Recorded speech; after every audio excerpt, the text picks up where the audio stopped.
This video breaks down how the Lakers aren't only beating teams, but making them quit. From LeBron's staggering lead in plus-minus to LA's athletically dominant defense, you're about to see how they're overwhelming opponents and just how sustainable this 7-1 return of Showtime-like Lakers start really is. Shout out to Wasp answering with Kendrick Nunn and says he's playing like a veteran out there. I definitely agree. It's rare you see a rookie with as much poise as Kendrick, so thanks to Wasp for the great take and consistent support. The top 5 in Speaks get yearly awards announced on December 6th. Tonight's Laker question is coming up. The modern Showtime Lakers have been insane on both ends, but they're giving opposing offenses a puzzle that drains their confidence and seems impossible to solve. Surrounded by capable, athletic defenders at every position, for the first time in his career, Anthony Davis is a primary factor that makes it impossible to run successful sets against the Lakers consistently. Whether it's Anthony's rim protection with his 3 blocks per night, his activity in the passing lanes with his deflections, or his closeouts, he's undoubtedly the most intimidating big man defender in the league right now. There's no area where Davis dominates on this end more than in the pick and roll. Just being the perfect safety back there, he's got a sensational ability to stop an attacking guard at or beyond the top of the key and then get back to stop the big man at the rim. For casual fans, that's something known as hedging and recovery. It sets a tone for his fellow center teammates Dwight Howard and JaVale McGee, who've been pretty damn good themselves shutting down the pick and roll. The second athletic phenom we hone in on is the memed GOAT, fan favorite Alex Caruso, who's already shown off some of his mind-blowing bounce in 2019-20. Caruso's energy mixed with his hops make him a defensive animal, which fully make up for his lack of scoring on the other end. Under 18 minutes per night, and Alex has averaged close to 1.5 steals per night in the early season, and his 0.6 blocks per game ranks 11th among all NBA guards. He had some effective stretches offensively last season. His shot should start falling, but most importantly, Caruso's taking charges, getting blocks and deflections, and being the perfect complementary role player on the top team in the West. Even if his shot never falls, he's an underrated quarterback in terms of how he sets his teammates up for buckets. I love his IQ and, of course, his explosiveness that lights up Staples Center. Skinny Dwight was just the number 8 wildest storyline. I talked about Howard's staggering improvement to his overall movement, and you're going to specifically hear about his pick-and-roll defense, but this man's energy, whether it's celebrating on the bench or his springy hops on blocks and dunks on the court, he looks about 25 years old out there. That has a massive impact on his teammates, but his lateral quickness and rotations are a serious asset for Coach Frank Vogel, who gives Dwight around 20 minutes per night, 24 so far in November though, so trust is gaining, and he intelligently saves Dwight's energy for the fourth quarter, not playing him in the third, usually just plays him second and fourth quarters, but the increased playing time so far in November is without a doubt because of Howard's 2011 Orlando Magic-esque defensive value. Dwight's making teams settle for perimeter jumpers because they're scared of facing his deadly combo of size, hops, and now, with his 65-pound weight loss, lateral quickness. The former Defensive Player of the Year, Howard's return to full form, and that's damn intimidating on this stacked Laker team. You've seen AD's defensive impact, now shifting to his offensive game where it's clear he and LeBron mesh perfectly. This 1-2 punch is sending a message to 29 other squads that's impossible not to receive, which is 3 words. Early title favorite, that's coming up. AD and LeBron are 2 of the top 5 NBA players, and they have the scariest pick-and-roll combo the NBA's seen in a very long time. Maybe what's even more intimidating for opponents is that LeBron has debatably his most talented teammate ever, and undoubtedly the best big man teammate he's ever had. With all due respect to the future Hall of Famer Chris Bosh, James hasn't been surrounded by anything close to what Davis provides. First of all, his post-up game from every area looks more unstoppable than it's ever been. The face-up game's on point with his fades and jab steps, and inside, I've never seen Davis be this relentless attacking for layups. Then from Anthony's effortless ability to spin or just bounce off his defender with his strength and catch either a lob or a regular dime, to his post repertoire, you can't even consider leaving him alone.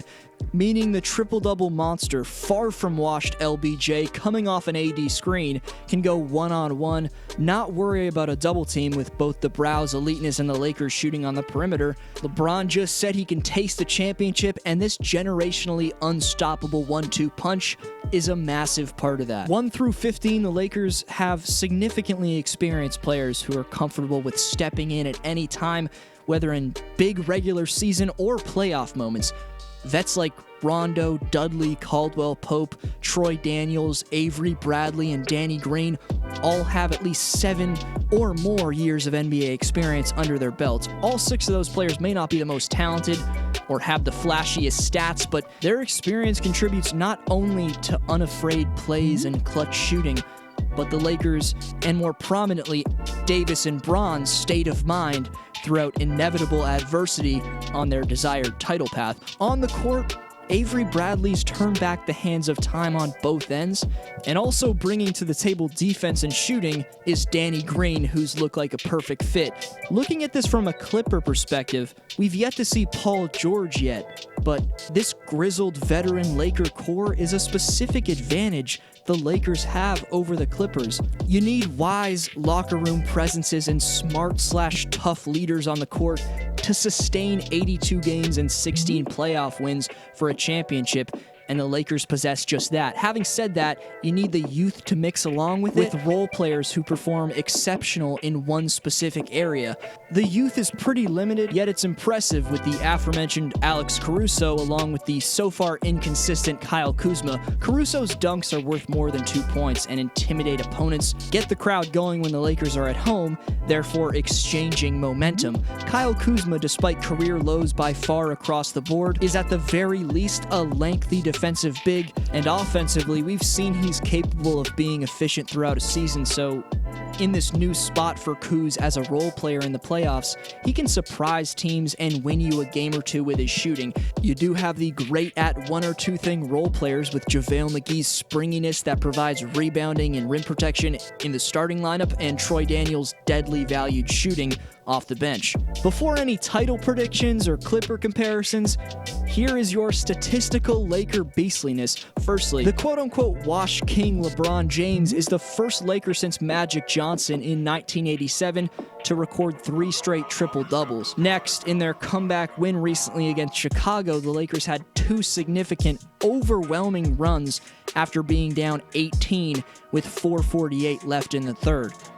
LA scored 16 straight points to start the fourth quarter. Then after Chicago responded for a few buckets, the Lakers viciously responded with a 13-0 run. A 29-4 run in total for the Lakers.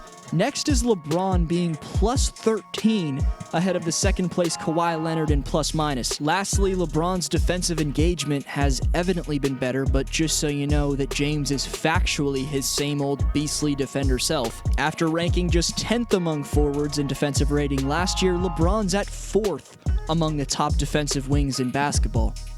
Of course, we're waiting on Paul George's return to see how good the Clippers really are. Up to this point, without PG, Doc and the Clippers are a solid 6-3, but haven't come close to putting the type of pressure on their opponents like the Lakers have been. Kawhi and George's combined 10 all-defensive team appearances and 8 all-NBA teams make it an incredibly intimidating prospect to see them on the floor at the same time. You could argue Kawhi's clutch playoff shot making, the energy of Beverly and Harrell, Lou Williams' scoring relief, and prime Paul George make the Clippers the favorite. However, what did it take for your last champion, the Raptors, to ultimately get over the hump? Kawhi was historically efficient in rounds 1 and 2 and did his fair share of carrying the next 2 rounds, but reasonably wasn't as efficient in the next 2 rounds. Like any other superstar, he needed a teammate or two to win a couple games with big-time shot-making in the playoffs. That was Danny Green with 6 of 10 threes in Game 1 of the Finals, Ibaka with 3 games of 15-plus to start the Finals, and 6 blocks in Game 4, Gasol scoring at least 17 points in 3 Finals games, Lowry with 26, and Van Vliet with 22 in Game 6 to close out the Warriors. Point is, without an extreme number of productive players 1 through 15 that can step up on any given night, no title is won. The Lakers not only have that with their role players, but the superstardom on both ends, courtesy of a prime Anthony Davis and a scary, far-from-washed Bron. A LeBron James who watched Kawhi dominate the postseason as he sat on the couch last spring. I think that got to him.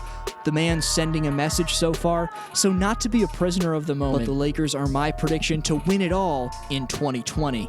But what do you think? Best answer gets next vid shoutout. Splash thumbs up if you enjoyed and want more. Subscribe so you don't miss a single basketball list, story, prediction, and more if you're new. This was D Flow. Have a great one, and see you next video.